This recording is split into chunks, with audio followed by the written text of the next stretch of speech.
श्री स्वामी समर्थ। नवीन दिवसाच्या नवीन शुभेच्छा। कसे आहात तुम्ही सर्व? ठीकच असणार, ठीकच राहा। तर बघा, मी मागे तुम्हाला व्हिडिओमध्ये दाखवलं होतं की मी भद्रावतीला चंद्रपूरला गेलेली होती। तिथून मी शॉपिंग केलेली होती। तर हा मिलिटरी कॅन्टीनमधून मी कुकर आणलेला होता। हा 3.5 लिटरच्या वरती आहे। तर याच्यासोबत हा पॅन फ्री भेटलेला आहे। नॉनस्टिक पॅन आहे हा, छान आहे आणि याची वॉरंटी वगैरे सुद्धा आहे। तर कुकर मी घेतला कारण की मला कुकरची खूप आवश्यकता होती। मागे डिमांडमधून मी 5.5 लिटरचा कुकर घेतला होता स्टीलचा। तो पण खूप छान आहे आणि हा सुद्धा खूप छान वाटला मला, हेवी वगैरे आहे। तर याची पॅकेजिंग मी अजून खोललेली नाही आहे, बघू शकता तुम्ही, पॅकच्या पॅकच आहे। आणि हा 3.5 लिटरच्या वरती आहे, 3.7 आहे हा। तर बघू शकता हा या प्रकारे आहे। याची लीड्स जी आहे, झाकण जे आहे ते अंदरचं आहे, बाहेरचा नाही आहे। जो 5.5 लिटरचा आहे माझा, त्याचा झाकण बाहेरून आहे, याचा आतमधून आहे। तर असा आहे छोटासा आणि छोटा कुकर घरात कधी पण असो खूप कामी, खूप उपयोगी पडतो। प्रत्येक मला तर रोजच लागतो कुकर। तर हा वॉरंटी कार्ड दिलेला आहे त्यांनी आणि यामध्ये आहे रिंग, एक्स्ट्रा रिंग दिलेली आहे। हे बघा, एक्स्ट्रा रिंग आहे, वायसर आहे आणि सिटी एकच दिलेली आहे। हे बघा, सिटी एकच दिलेला आहे आणि प्रत्येक गोष्टीला रॅप केलेला आहे त्यांनी। आणि हा स्टेनलेस स्टीलचा आहे कुकर। तर बघू शकता खूप छान आहे आणि याचा जो बेस आहे तो खूपच जाड आहे आणि मेन म्हणजे तो वरचा स्टीलचा कोट आहे, त्याच्या अंदर जर्मनचा कोट आहे ॲल्युमिनियमचा। तर हा असा आहे कुकर, मला खूप आवश्यकता आहे। तर मी याला मस्त धुवून घेतलेला आहे आणि यामध्ये टाकलेला आहे मी गरम पाणी। गरम पाण्यात मीठ वगैरे टाकून घेतलेलं आहे आणि मीठाने धुवायचं कारण की नवीन भांडं राहते। आणि निंबू असणार तर तुम्ही थोडंसं निंबूचे 1-2 थेंब सुद्धा टाकून त्यानंतर त्याला यूज करा। आणि त्यानंतर मी काढलेला आहे घरातला कबाडा। नवीन कुकर आले की जुने कुकर जातात, पण माझे जुने कुकर खूप वर्ष झालेले होते आणि ते म्हणजे उपयोग करण्यालायकीचे नव्हते। तर मी म्हटलं, भांडेवाला आला होता तर तो भंगार पण घेत होता आणि जर्मनची स्टीलची भांडी सुद्धा मोडीला घेत होता। तर मी म्हटलं कुकर काढून टाकते कारण की म्हणजे ते कुकर रिस्की पण होते। तर रिस्की असलेले कुकर कशाला आपण घरात ठेवायचे म्हटलं। तर त्यामुळे मी पूर्ण भंगार काढून टाकलेला आहे आणि खुर्ची सुद्धा तुटलेली होती, तर ते सुद्धा काढलेली आहे। त्यानंतर आमचा प्लॅन झाला, अचानकच प्लॅन झाला। 1 वाजले होते तर आम्ही निघालो आहोत गिरेडकडे। तर जेवण वगैरे केलं, बाकीचे काम राहू दिले आणि त्यानंतर आम्ही निघालो गिरेडला। आणि गिरेडला निघताना बघा, हा हिंगण्या मार्गाकडून चाललेलो आम्ही। तर तिथनं हा समृद्धी रोड लागणार, बघू शकता, हा आहे समृद्धी महामार्ग। तर हा पूर्ण राऊंड आहे समृद्धीचा। राऊंड करून म्हणजे तुम्हाला ज्या मार्गाने जायचं आहे, Mumbai highway, Raipur highway, Bilaspur highway अशी रोड दिलेले आहे, कोलकाता हायवे।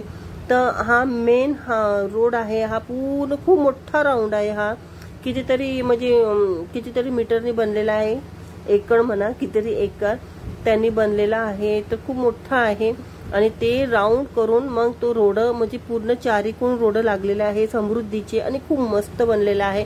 असं तर नाही दिसू शकत, पण जेव्हा ड्रोननी तुम्ही बघाल तेव्हा खूप सुंदर दिसणार। हा गार्डन टाइप केलेला आहे त्यांनी, खूप छान केलेला आहे।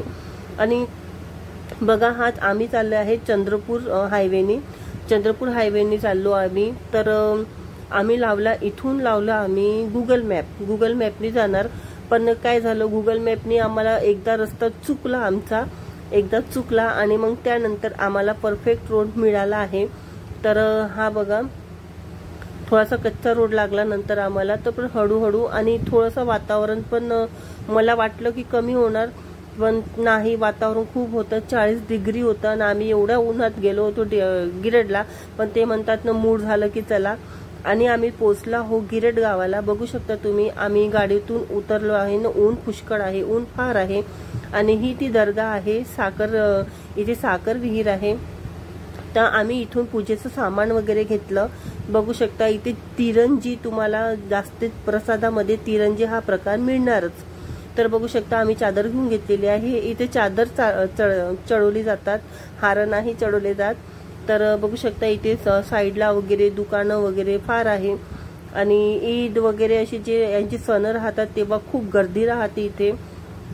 आणि खूप मी जेव्हा लहान होती तेव्हा आली होती तेव्हा एवढं म्हणजे बनलेलं नव्हतं, थोडं कमी, पण आता खूप छान बनलेलं आहे. आणि तुम्ही बघू शकता दर्गा सुद्धा किती सुंदर बनलेली आहे. खूप सुंदर वाटलं आणि खूप शांत, म्हणजे शांत वाटलं मला. परिसर वगैरे खूप शांत वाटला. तर आतमध्ये गेल्यानंतर बघा एंट्री गेट असा आहे, खूप छान आहे. आणि काचाने त्यांनी म्हणजे हे केलं आहे, कोरीव काम काचाने. आणि ही ती आहे साखर विहीर. इथली सुद्धा स्टोरी आहे. इथे फरीद बाबाला, इथे बरगदचं झाड होता, इथे त्या बरगदच्या झाडाला फरीद बाबाला उलट टांगवलं होतं. आणि कावड्यांना त्यांनी आदेश दिला की मला तुम्ही नोचू नोचू हे करा, आणि ते रक्त यांचं या विहिरीत पडतात. आणि मासाचा एकही तुकडा पडू दिला नाही त्यांनी. आणि ते विहीर खूप म्हणजे गोड होते आणि त्या विहिरीचं पाणी कधीच आटत नाही. आणि तुम्हाला संपूर्ण स्टोरी पाहायची असेल तर तुम्ही यूट्यूबमध्ये सर्च करू शकता. पण ही विहीर आहे आणि ती घाण नाही झाल्या पाहिजे म्हणून तिला झाकून ठेवलेले आहे. कारण की लोक काय करतात, पैसे टाकतात, फुलं टाकतात, त्यामुळे ती झाकून ठेवलेली आहे विहीर. आणि ही ती साखळी आहे ज्यांनी फरीद बाबाला उलट टांगून ठेवलं होतं आपल्या बरगदच्या झाडाला, वडाच्या झाडाला. तुम्हाला मी एक फोटो पाठवत आहे, त्या प्रकारे ती टांगून ठेवलं होतं त्यांना. तर तुम्ही सर्च करू शकता यूट्यूबमध्ये जाऊन. आणि त्यानंतर आम्ही 2 मिनिटं इथे मस्त निवांतपणे बसलो, थोडंसं कॅप्चर वगैरे केलं. तर बघा खूप छान वाटलं मला इथे येऊन. म्हणजे खूप स्वच्छता पण होती, मेन स्वच्छता होती आणि शांतता होती. आणि जे मागे तुम्हाला दिसत आहे हे जे 2 भावांची दर्गा आहे ती. आणि इथे बघा आम्ही खेळणे वगैरे घेतले इथे. आणि इथून मग ते इथे बघा हे जे दगड आहे, ह्या दगडांची सुद्धा स्टोरी आहे. फरीद बाबांनी जे म्हणजे 2 चोर होते, चोरी करून नेत होते किराणा वगैरे. त्यांना फरीद बाबांनी विचारलं की तुम्ही काय नेताय, तर ते खोटे बोलले की आम्ही दगड नेताय म्हणाले. तर फरीद बाबा त्यांना म्हणाले की तुम्हारी जबान सच हो जाए. तेव्हा ते नंतर उघडून बघतात तर त्यांचे जेवढे किराणा, जेवढे भाजीवाला वगैरे होते ते सगळं दगडांचं बनलेलं होतं. अशी स्टोरी आहे. तुम्ही यूट्यूबवर नक्की सर्च करा. तर हे जे आहे हे किराणा, भाजीपाला, ह्या फळांना हे नाव दिलेले आहे. आणि एक तुमचं डोकं वगैरे दुखलं वगैरे तर हे जे सुपारी आहे याला सुपारीच म्हणतात. हे जे आहे तर त्याला तुम्ही घोटून कोणत्या दगडावर वगैरे त्याचा पेस्ट काढून घ्या आणि ते जिथे तुम्हाला डोकं वगैरे दुखत आहे तुम्ही तिथे लावू शकता. तर ह्याप्रमाणे ह्या दगडांची स्टोरी आहे. पुष्कळ लोक याला घेऊन जातात. आणि हे जे दगड आहे ते दगड हे गिरेडमध्येच एका शेतामध्ये भेटते. त्यांची एकच जागा आहे, ते तिथेच भेटते असे दगड. आणि यांना सुपारी वगैरे म्हणतात. पुष्कळ लोक घेऊन जातात. आपलं जिथे दुखणं वगैरे राहिलं तिथे ते उघडून म्हणजे लावतात पेस्ट, त्याच्यात पेस्ट लावतात. तर आम्ही सुद्धा चेक केलं पण आम्ही घेतलं नाही, कारण की आमच्याकडे आहे, माझ्या आजीने मागेच आणले होते तर आमच्याकडे आहे, तर आम्ही घेतलं नव्हतं. तर त्यानंतर आम्ही ते आमच्या बाळांसाठी वगैरे थोडंसं खेळणं वगैरे घेतले. त्यानंतर गाडीमध्ये जाऊन बसायचं, कारण की फार ऊन होती, उन्हामुळे. आणि इथे दर्गामध्ये गेल्यानंतर आपण मंदिरात जातो तेव्हा डोक्यावर ओढणी घेतो. इथे म्हणतात की दर्गामध्ये जाताना म्हणजे खुलं डोकं नाही जात असते, डोक्यावर म्हणजे पदर घेऊनच जावं लागते. तर त्यामुळे मी ओढणी वगैरे घेऊन घेतली होती. आणि एक तर बघू शकता मागे ऊन खूप होती. आणि हा जो स्पायडरमॅन आहे आम्ही आमच्या बाळासाठी घेतलेला आहे. बच्चू, आमच्या गाडीमध्ये एक बच्चू आहे, त्याच्यासाठी, माझ्या बहिणीचा मुलगा आहे तो, त्याच्यासाठी घेतलेला आहे. त्याला स्पायडरमॅन खूप आवडते. आणि इथून त्यानंतर आम्ही 1-2 किलोमीटर नंतर वरच्या दर्ग्यामध्ये चाललो. तर हे पहाडीवर आहे. तर पहाडीवरून चढताना बघा रोड बनलेला आहे, सिमेंट रोड आहे. तर आणखीन काम वगैरे सुरू आहे, पण सिमेंट रोड बनवलेला आहे त्यांनी व्यवस्थित.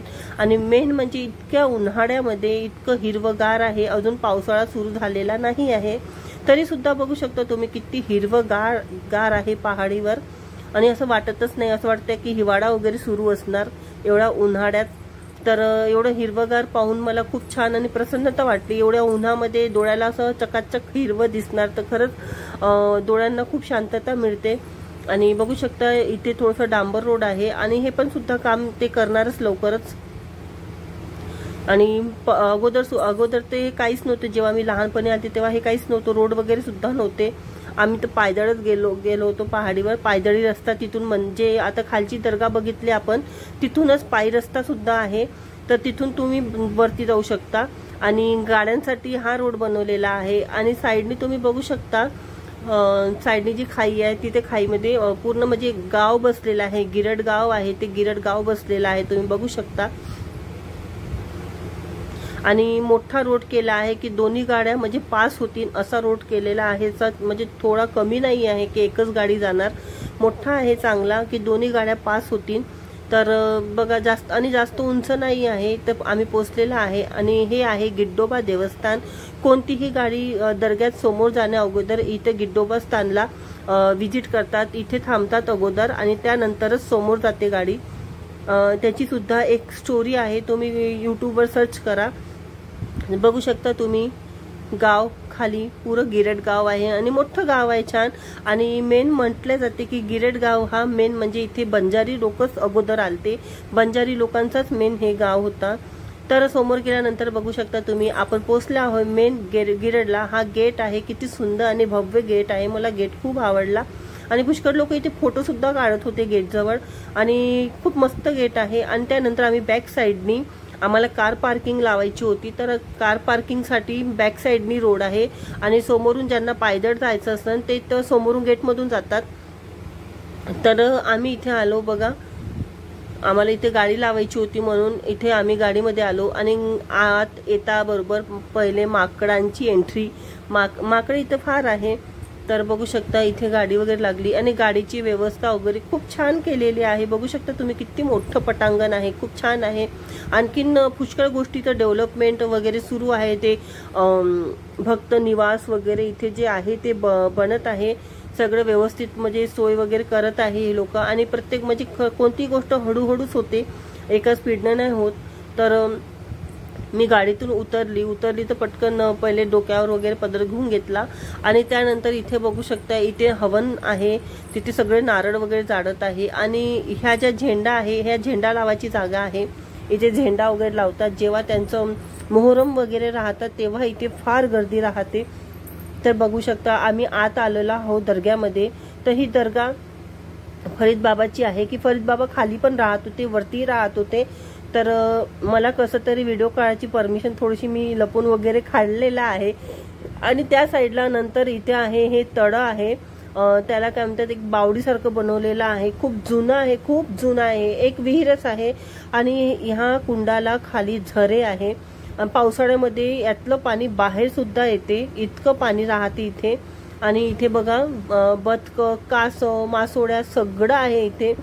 तर आणि पण गंदगी सुद्धा आहे बघा, पाण्यामध्ये खूप गंदगी आहे, बाहेर जितकी स्वच्छता आहे तितकी या पाण्यामध्ये गंदगी आहे। कारण की लोक काय करतात, जे काही खात आहे ते खायला देतात, बघू शकता तुम्ही कासव वगैरे आहे त्या कासवाला वगैरे खायला देतात, त्याच्यामुळे खूप गंद होऊन जातात। पण ते काही म्हणजे काही यांचं प्रोग्राम वगैरे राहते तेव्हा हे लोक बघा कशी खायला देतात आणि पॉलिथिन वगैरे तिथंच टाकून देतात। तर तसं नको करा, स्वच्छता ठेवा आणि स्वच्छता ठेवणं हे आपलंच काम आहे। तर बघू शकता कशी कासव जात आहे, तिथे पिंगर पडलेला आहे, ते पिंगर खायला। आणि मासोळा कासव फार आहे इथे आणि बदकं सुद्धा पुष्कळ आहे। तर बघू शकता आणि थोडी ऊन उतरत होती कारण की सायंकाळ होत होती, तर त्यामुळे आम्ही इथे थोडा वेळ निवांत बसलो, एन्जॉय केला इथे, मस्त मासोळ्या कासव वगैरे बघितल्या आणि इथं एन्जॉय केल्या। आणि मासोळ्या सुद्धा खूप मोठ्या झाल्या। आणि तिथनं निघाल्यानंतर आम्ही विचार केला की आपण ह्याच रोडनी म्हणजे बायपासनी आम्ही जाणार होतो केळझरला। तर बघू शकता हा बायपास आहे, चंद्रपूरवरून आम्ही केळझरला निघालो हा बायपासनी, आणि ते बी आम्ही गुगल मॅपवरूनच चाललो आहोत। तर हा पुन्हा फॉरेस्ट रोड आहे आणि इथून बघा हा लागलेला आहे आम्हाला वर्धा रोड, इथून आम्ही चाललो केळझरला चाललेलो आहोत। तर हा रोड आहे आणि सनसेट होत आहे, बघू शकता तुम्ही सूर्य किती सुंदर दिसत आहे मावळताना। तर म्हणून मी म्हटलं थोडीशी व्हिडिओ काढते सूर्याची की बघा किती सुंदर दिसत आहे, सूर्य मावळत आहे तर, आणि खूपच छान वाटत आहे। इथे बघा इथे काहीच हिरवगार नाही आहे, तिथे फार हिरवगार होतं गिरडला।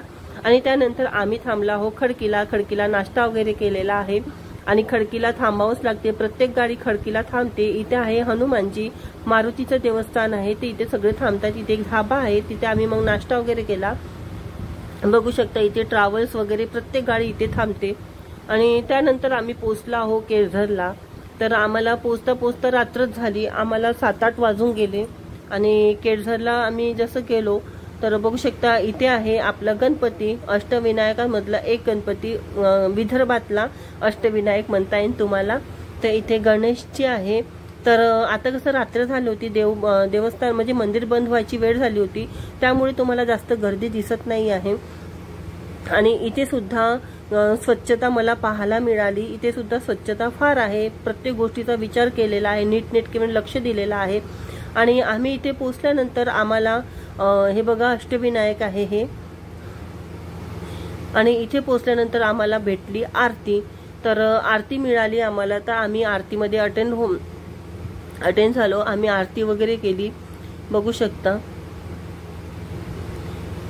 जास्त गर्दी नव्हती, कारण की मंदिर बंद व्हायची वेळ आलेली होती. तर बघू शकता हे आहे गणपती. जय श्री गणेशाय नमः. आणि त्यानंतर आम्ही आलो इथे बृहस्पती मंदिरात आलो, कारण की त्याच रूटनी येता येता आम्हाला बृहस्पती मंदिर लागले. हे आहे हनुमानजी, आणि नक्की तुम्ही बृहस्पती मंदिरात व्हिजिट करा. हे हिंगणा रोड आहे, त्या हिंगणा रोडनेच बृहस्पती मंदिर लागतो केळझर जाताना. तर हे बघा हे बृहस्पती मंदिर. आम्ही इथे दर्शन केल्यानंतर मग आम्हाला रात्रच झाली घरी यायला. तर जस्ट आम्ही पोचलो, आता आम्हाला 1 घंटा झाला, जेवण वगैरे झाले आहे. तर आता 10 वाजलेले आहे, तर आता झोपाची तयारी करत आहे. तर भेटूया नेक्स्ट ब्लॉगमध्ये. मला लाईक शेअर सबस्क्राईब नक्की करा. बाय.